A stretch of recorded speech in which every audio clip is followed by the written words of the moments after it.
My name is Andy, and this is the most magical podcast on earth. When I'm not on holiday at Walt Disney World, I'm planning a holiday to Disney. And when I'm not planning a holiday to Disney, I'm talking about Disney with other UK fans like me who make the trip to Orlando and the House of the Mouse. So if you too are mad about Mickey, then this is the podcast for you. Or maybe you're the Disney novice just thinking about or planning your first trip to Walt Disney World and you don't know your eyeliner from your skyliner, then this really is the podcast for you. Every week, I'll be chatting to other Disney superfans from around the UK, like this week's guest, Chris, who had a dad and daughter trip to Walt Disney World, and his daughter had a very interesting choice of costume. The characters, the princesses, made such a fuss of her because she was a little bit different than the other children that were there. Find out more about who she went dressed up as to meet the princesses, along with more of Chris's tips and memories on this week's podcast. Also, we'll be answering your Walt Disney World questions, getting the latest news from the parks, and if you're about to head over to Orlando, all the essential information that you need to know right now. And make sure you keep in touch. We are Podmagical on Facebook, Twitter, and Instagram. This is the most magical podcast on earth as part of the Secret Recordings Network. If you've got a question, whether it comes to planning, you can always send it over Facebook, Twitter, Instagram at Podmagical, like Melissa has done, who has got a quick visit in the next couple of weeks and is only going to be getting one day each of the parks. Where is the best place to watch the fireworks and where is the best place to watch the parade at Magic Kingdom? Well, there's two answers here. There's the money answer. So the best place to watch the parade, if you want to spend the money, is go to Tony's, where you can get the parade dining package. So Tony's at the top of Main Street. It's a 3-course meal, and they will get you a fast pass, reserved place to watch the parade right at the top of Main Street. It's the best view of the parade. They also do something similar at the Halloween and Christmas parties as well, where it's more of a buffet in the evening. If you are on the dining plan, by the way, if you're going for the normal parade, the Festival of Fantasy parade, there's just one credit for the dining plan, which gets you your food, it gets you a drink as well, because that's included, and it gets you a great spot for the parade. So if you're on the dining plan, it's a good use of one credit, one table service credit. Otherwise, you just got to pay for that out of pocket. It does get you a good view of the parade, though. Similarly, at night, if you want a good view of the fireworks, you can do the dessert party. That will get you desserts, unlimited desserts, and again, a great view of the Happily Ever After fireworks in front of the castle, right in the courtyard there, right in the middle of the spoke. Again, it's going to cost you just a little bit short of $100. Away from that, if you're just looking for the best places to stand, it might be sometimes a case of just getting there early. Anywhere on Main Street is great to watch the parade. It's the best place to watch the parade, isn't it? Main Street with your Rice Krispie treat. That's what I always do. In terms of watching the fireworks, a really good place to spot. Here's a little tip for you. And I learned this from one of the cast members at Magic Kingdom. If you go down, as you're walking down Main Street, just you get right down to the bottom of the Main Street, just before the big roundabout, if you like, the big spoke down the bottom. If you go left, there is a bin, right? I think there's a bin on the right as well. If you stand behind the bin, so kind of like if you're leaning on the bin is just up on the curb, right? So you've got a slightly raised view of the castle, and because you're leaning on the bin, nobody's going to stand directly in front of you, and if they stand in front of the bin, they'll be slightly lower down than you. So walk down Main Street, turn left, find the bin, stand behind the bin, lean on that. Probably going to get there a good half an hour before, maybe 45 minutes before. But if you're only going to be there once, you're going to see it once, you do want to make the most of it. So maybe that's 45, 30 minutes well spent. Hello to Jackie. She sent me a message also on Instagram. We are considering going to the Christmas party, or one of the Christmas parties when we're in the Magic Kingdom. Never been to them before. Is it worth the extra ticket price? How quiet is it? Is it easy to get on the rides? Okay. Yes, it is easy to get on the rides. The rides will be quieter, especially at the Christmas party. So the Christmas party, these happen on select nights from the 8th of November. That is the date of the first Christmas party. About $100 for a ticket. As part of your ticket, you get the exclusive Christmas parade, you get exclusive fireworks, a different character meets, you get cookies and hot chocolate around, and it is a bit quieter on the rides. However, the park feels busier from my experience. This is just from my experience. Because people aren't really going to pay the extra ticket to do things like Seven Dwarfs Mine Train or Space Mountain, because you can do that anytime. But there are things you can only do at the Christmas party. So especially on Main Street feels really busy because people are congregating around there to watch the show in front of the castle, the Christmas show. They want to get a good spot for the parade, the Christmas parade, and it obviously snows on Main Street, and people want to be making sure they've got a good shot for the fireworks, which are different because it's Christmas. So the park feels busier, but the rides feel quieter and easier to get on. But do you want to pay that extra money just to do those rides that you're going to go on? If you're thinking you can pay the extra money because you want to get on rides quicker, it might be better doing an after hours event or the early extra morning magic hours event that they run. But in terms of paying that to go to the Christmas party. The Christmas party is brilliant for the whole Christmas experience, and I love it. It's one of my favourite things to do. In fact, we have got on the 8th of November, the episode will be a Christmas special because a lot of Christmas things start on that day. So the podcast on that Friday is going to be a Christmas one. More of your questions about Christmas might be answered if you're thinking of going for Christmas Day, which is typically the busiest day at Walt Disney World and especially Magic Kingdom. Well, listen to last week's podcast with our guest Charlotte, who has been there at Christmas. So she might throw some light on that. Any questions for me? Facebook, Twitter, Instagram, we are at PodMagical.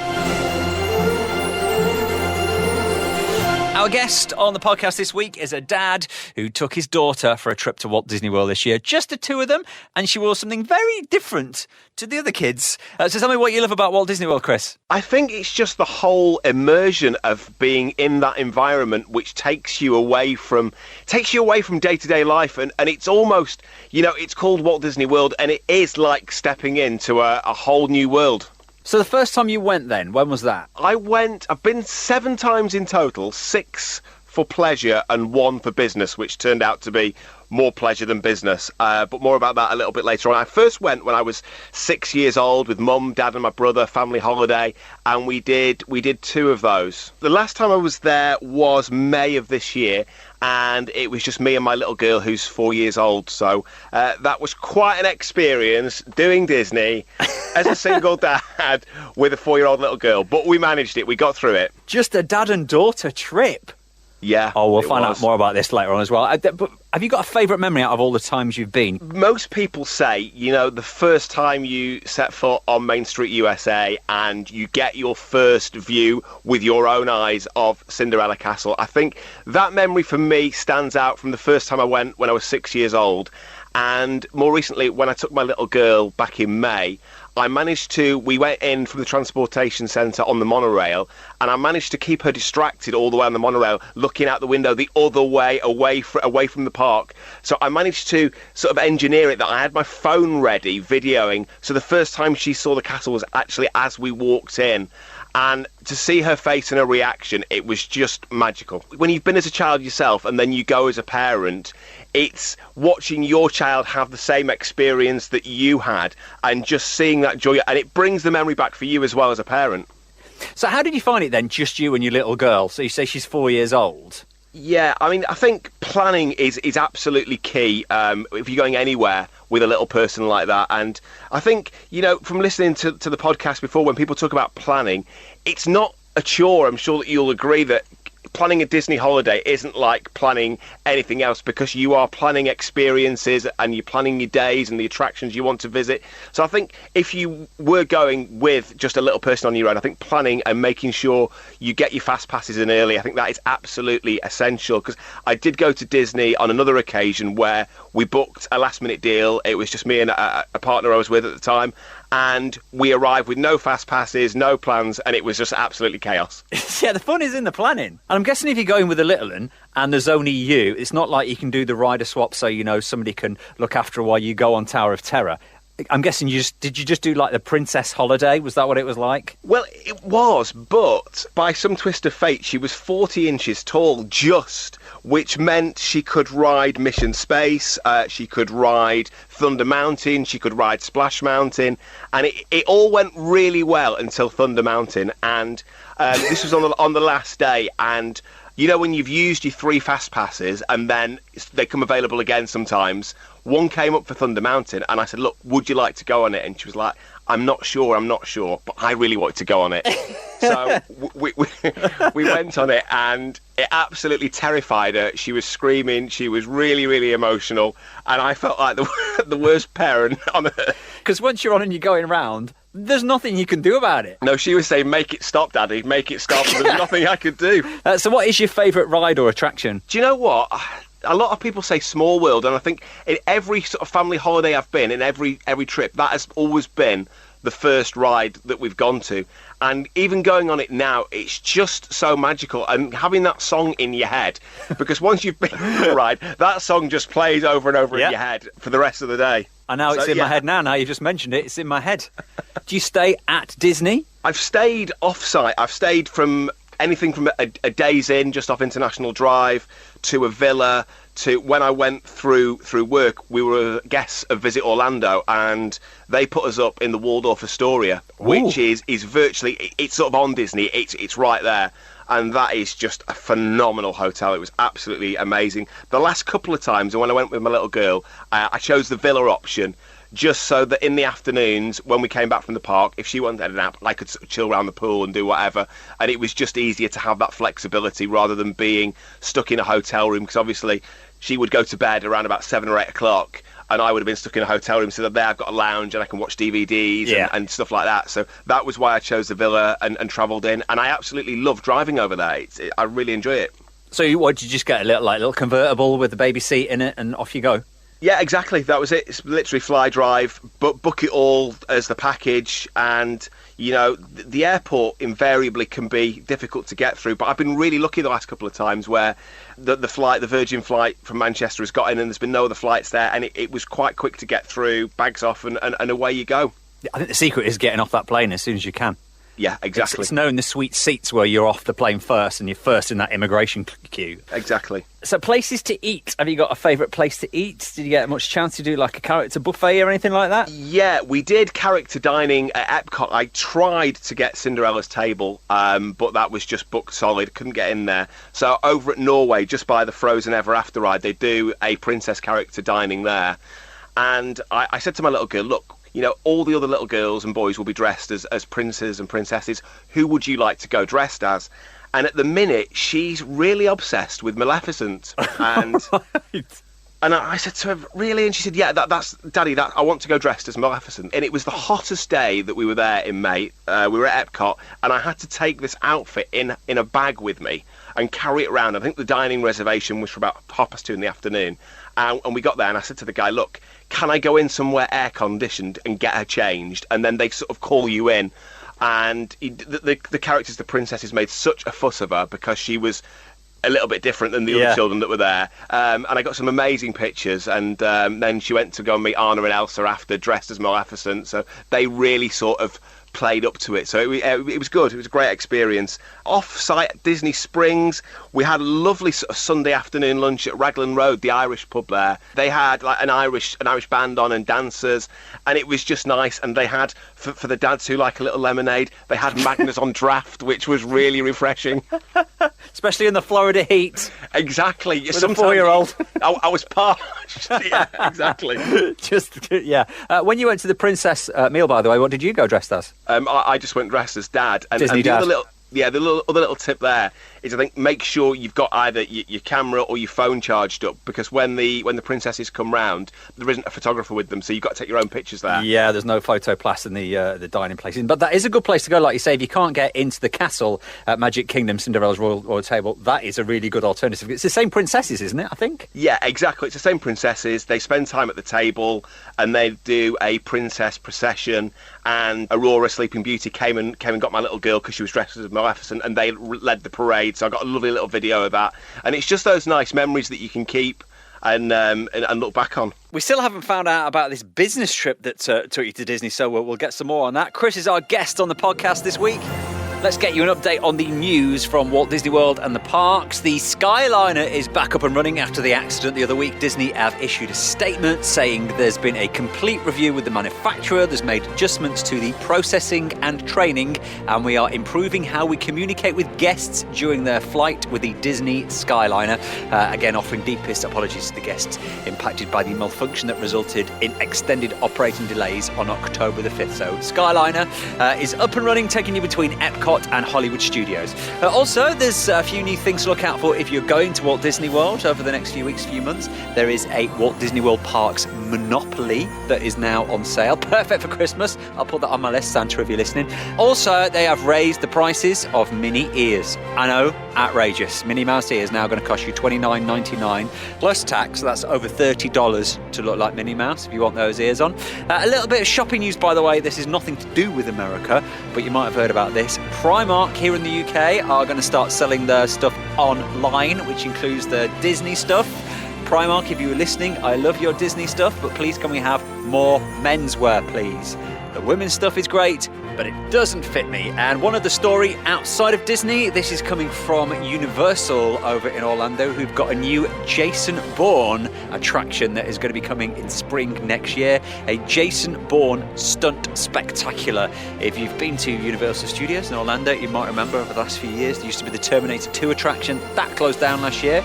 Nothing yet in its place. We now know that Master Spy Jason Bourne, I don't think Matt Damon will be there, but the Stunt Spectacular comes to Universal next year. Don't forget, more news from the parks. We update it as soon as we hear it. We'll tell you about it first over on Twitter, Instagram and Facebook, so give us a follow and a like. We are at PodMagical. And back to this week's guest, Chris, on the podcast, who's told us about going to Walt Disney World with your daughter, just you and your daughter, but also you mentioned that you went to Walt Disney World as a business trip. So what's this? I work in the media, and we were guests of Visit Orlando. We were flown to Florida for 4 days, and basically they took us round several of the attractions, including Hollywood Studios, very early one morning. And we were all loaded onto this bus, and they said, look, the park is actually closed. It's not open. It's not magic hours, but we're going to open a certain section just for you and the guests. So they arrived, and they took us in a back way, and they stopped the bus, and a chap from Disney got on. And he said, right, I'm going to have to take your mobile phones or any recording devices off you because we're going in sort of through the back lot. And they are so careful about, what people see and what could be videoed and what could be leaked and what have you. So they took our phones off us, and then we were allowed them when we were in the park. And they brought us in right by the Hollywood Tower of Terror. Minnie Mouse greeted us, and they opened the Hollywood Tower of Terror and Rockin' Roller Coaster for an hour and said you can go on these as many times as you want. Wow. Which was just an amazing experience. Goofy turned up as well in his Hollywood Tower of Terror. I think he's the caretaker, isn't he? I think he's got the keys. I think he's the one who opens up in the morning. It's Goofy. What an amazing opportunity. It was just a bizarre experience. And then they gave us our phones back when we were in there because we needed them to take pictures and stuff. And then on the way out again, as the bus took us out of this back exit, they did the same thing and said, look, can we have your phones back? Yeah. And nobody really minded because, Disney is all about the magic, and nobody wants to spoil that. Although I've done the backstage tour of the Keys to the Kingdom at Magic Kingdom, and again, it's the same. There's no taking pictures backstage, and people say, oh, does it ruin it, seeing what happens? I think for me, once you've been a few times, I think you appreciate more how it runs as a company. I was totally blown away by how they operate. Well, to be honest, we didn't really see much that would give any of the big secrets away. And then we went for dinner with one of the executives from Disney, and I was saying, what is the perfect age to take a child to Disney? And he very quickly turned around and said, any age is perfect for Disney. Absolutely any age. We'll take all comers. Yeah. You're all, as soon as you walk to Disney, you become slightly like a child anyway. Anything else outside Disney that you like to do in Orlando? We did a few of the attractions. We went to Universal, and I think Universal is geared to more sort of adults and older children. But we still enjoyed that because you got to see Poppy from Trolls and bits and pieces like that. Food, eating out there are so many different choices. And all I was doing is when I was there with my little girl on my own, I was looking for the restaurants that had kids eat free. There's a great steak place. There's a couple of them dotted around called Manny's Chop House, and they do happy hour and kids eat free on a Monday and Tuesday night. So that was absolutely brilliant. Any other tips that you picked up on your visits? If you are with toddlers or younger guests, as they would say over there, make sure if you are staying for the fireworks happily ever after or whatever at night, make sure you get your fast passes later on in the day and maybe go to the park a little bit later because if you've been to the fireworks, there are a lot of tired, very grumpy children around at that sort of time, and sometimes getting out after the fireworks can take a long time because obviously everybody who's not staying, if there's magic hours afterwards, there is that quite big rush towards the transportation centre to get the boat or the monorail to get back to the car park, which again is a massive journey. And also budget for your car parking as well. Is it $25 a day now? Yeah, at least $25 now, yeah. What are the car parks like at night? So say you've been to Magic Kingdom, you've watched the fireworks, everybody's leaving. What is it like actually getting out of the car park? They're very organised. I mean, I think the one thing that Disney are really good at are moving people around. And I think the key is as well, don't try and remember. I used to take a photo of my phone of where I'm in Mulan 6 or wherever, because if you got lost in one of the biggest car parks in the world, it could be an absolute nightmare. But there's loads of like parking attendants and marshals who sort of guide you out, and then getting out is pretty quickly. I think that the longest time is waiting for the transportation to get back to the car park. Once you get on your tram and get to your car, it's quite easy to get out, and how they do it, that's magical in itself to get all those cars sort of safely off. So have you got another trip planned? I see you say you've just come back this year. Are you saving up to go again, maybe when your daughter's a little bit older? I've started looking, and the thing is, I was determined to take her before she started school, because obviously taking them in school holidays, I don't know why the prices seem to go up quite a lot. I was determined to take her sort of when it was a little bit quieter, and the crowds were quite sort of good in May. It wasn't absolutely packed or rammed. So May was quite a good time. It was warm, but and quite humid. I'm thinking maybe not this year, maybe not next year, maybe the year after, to go back when she's a little bit older, and then I can get her on some more of the bigger rides. And hopefully she'll be ready for Big Thunder Mountain this time. Well, Not scarred for life, hopefully. Lovely chatting to you, Chris. We'll have to try and get that picture of us dressed as Maleficent on our socials. Lovely chatting to you, and of course, have a magical day. Thank you, Andrew, and you too. Oh, my day's always magical. If you are off for a little bit of magic of your own, off to Walt Disney World in Florida soon. The crowd still a little bit moderate during the week, busier at weekends as you'd expect. Temperatures dropping a little bit. Mostly sunny, looking at high 20s, probably like 29, 28, 29, what the temperatures are at the moment. Not too bad. Not so scary Halloween party is on at Magic Kingdom on select nights. The nearer we get to Halloween, the more expensive that ticket becomes, by the way. And the Food and Wine Festival continues over at Epcot. This week, I'm going to recommend this. If you're going to Food and Wine Festival, maybe you're going next year, keep a note of this. This is something you will not forget. From the Hawaii booth, the teriyaki glazed Spam hash. Now you're thinking, what? That sounds awful. Spam?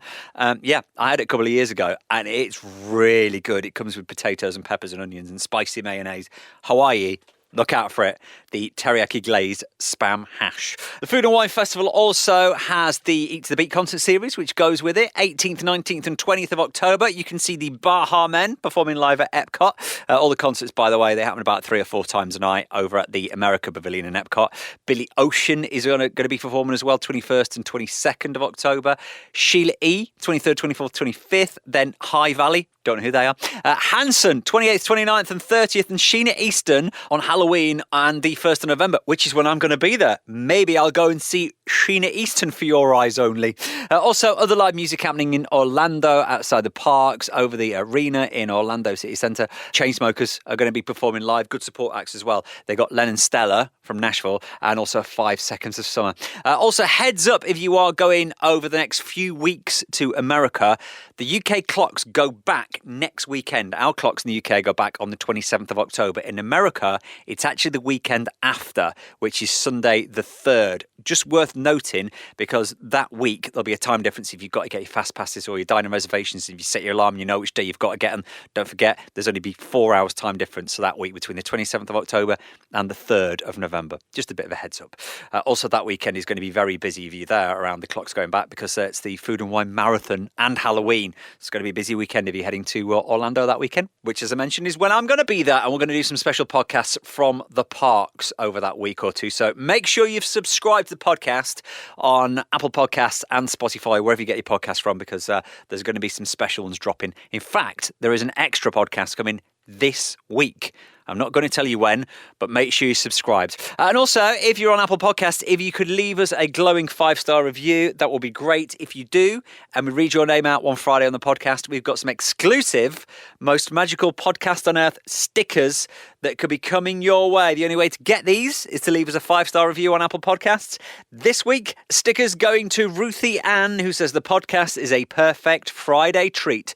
The best thing about a Friday morning is get my weekly Disney World fix. Love all the chat and all the top tips. Thank you. Thank you, Ruthie Ann.